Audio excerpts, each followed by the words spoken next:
Hello student, आज की इस वीडियो में देखेंगे 8th ग्रेड अभ्यास पुस्तिका 2024-25 कक्षा 6 विषय विज्ञान। आज की वीडियो में देखेंगे अध्याय 7 में है गति एवं दूरियों का मापन। तो चलिए आगे चलते हैं। इनको जो है आप भर लीजिएगा। पहला क्वेश्चन आता है आपका। पहला क्वेश्चन है सही विकल्प चुनकर लिखिए। क्वेश्चन नंबर पहला का आपका सही उत्तर होगा डी नंबर किलोमीटर।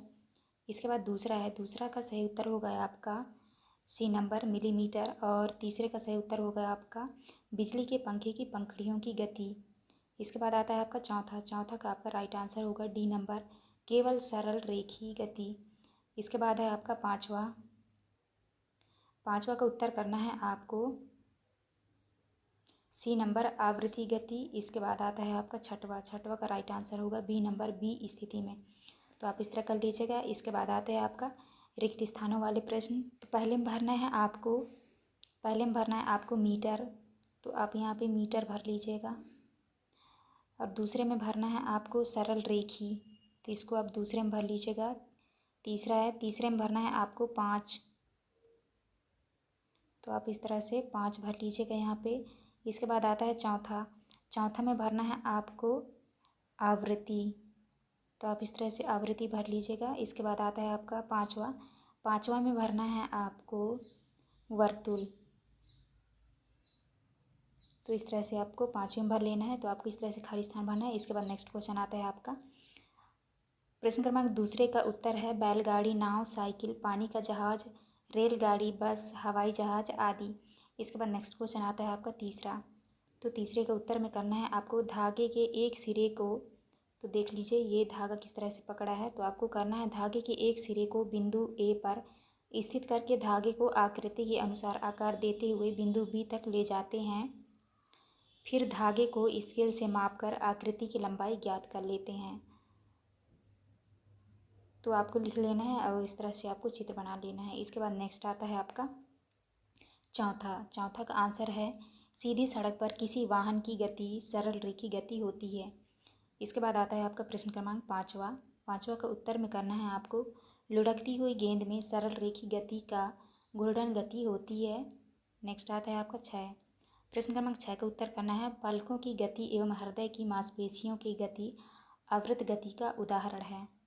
नेक्स्ट आता है आपका प्रश्न क्रमांक 7 का उत्तर करना है आपको क्योंकि प्रत्येक व्यक्ति के हाथ की हथेली तथा पैर के पंजे का माप समान नहीं होता है, इनमें मापी गई माप अलग दो व्यक्तियों के लिए अलग अलग हो सकती है।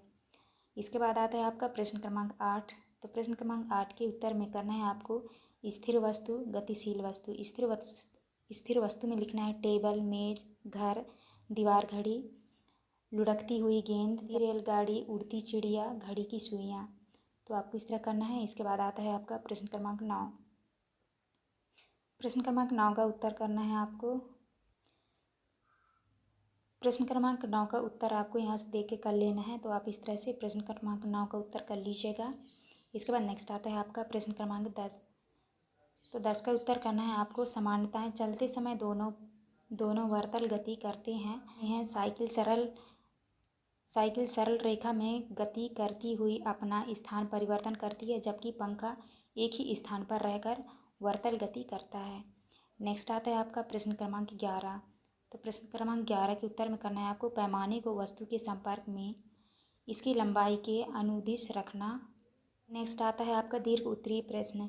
प्रश्न क्रमांक 11 का उत्तर करना है आपको पहला है पैमाने को वस्तु के संपर्क में इसकी लंबाई के अनुदिश रखना चाहिए। दूसरा है कुछ पैमानों के सिरे टूटे हो सकते हैं, इसमें शून्यांक स्पष्ट नहीं दिख पाते हैं। ऐसी स्थिति में शून्यांक से माप नहीं लेना चाहिए, बल्कि अन्य किसी पूर्णांक को काम में लिया जाना चाहिए। इसके बाद तीसरा पॉइंट है आपका माप लेने के लिए आँख की सही स्थिति भी महत्वपूर्ण होती है। जिस बिंदु के माप लेनी है आँख उसके ठीक सामने होनी चाहिए। इसके बाद नेक्स्ट क्वेश्चन आता है आपका 12। तो 12 का उत्तर आपको इस तरह से कर लेना है, तो आप कर लीजिएगा। इसके बाद आता है आपका प्रश्न क्रमांक 13। तो 13 का उत्तर करना है ऐसी गति जो एक निश्चित समय अंतराल के बाद दोहराई जाती है आवर्त गति कहलाती है। उदाहरण है पृथ्वी का सूर्य के चारों ओर घूमना। दूसरा है छत के पंखे की गति, सरल लोलक पेंडुलम का दोलन। और आपको इस तरह से चित्र भी बना लेना है। तो आप अच्छे से देख लीजिए, इस तरह से चित्र बनाना है आपको। ये पंखे का चित्र और यहाँ पे ये रहा आपका सरल लोलक का चित्र। इसके बाद नेक्स्ट क्वेश्चन आता है आपका प्रश्न क्रमांक 14 तो आपको उत्तर में लिखना है, प्राचीन काल में लोग पैर की लंबाई, उंगली की चौड़ाई एवं एक कदम की दूरी आदि का उपयोग मापन के मात्रक के रूप में करते थे। इससे उलझनें होती थीं, इसीलिए मापन प्रणाली का विकास हुआ। इस प्रणाली में दूरी का एसआई मात्रक मीटर है। इसके अलावा अधिक लंबाई के लिए किलोमीटर एवं छोटी लंबाई के लिए सेंटीमीटर व मिलीमीटर जैसी कई इकाइयां हैं, जिनका उपयोग हम अपने दैनिक जीवन में करते हैं।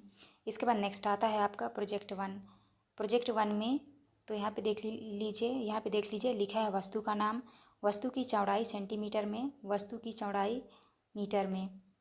तो आपको जैसे यहाँ पे लिखा है दरवाज़ा तो 50 सेंटीमीटर 0.50 मीटर, और यहाँ पे खिड़की तो इनकी जो है लंबाई सेंटीमीटर लिखा है। तो आप इस तरह से कर लीजिएगा।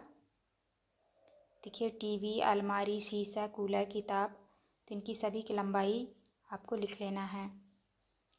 इसके बाद आता है आपका प्रोजेक्ट कार्य 2 में है, आपको लिखना है वस्तु का नाम, गति का प्रकार, गति का अन्य प्रकार यदि हो तो आपको इस तरह करना है जैसे लिखा है पंखा, वर्तल, पहिया, वर्तल, लोलक, दोलन। तो इस तरह से आपको कर लेना है। ग्रह, घूर्णन, पानी सरल रेखी, बस सरल रेखी। तो आपको इस तरह करना है। ये था आपका लास्ट क्वेश्चन। यहाँ पे हमारी वीडियो कंप्लीट होती है। वीडियो अच्छी लगी तो प्लीज़ हमारे चैनल को लाइक एंड सब्सक्राइब करिएगा। मिलते हैं अब नेक्स्ट वीडियो में।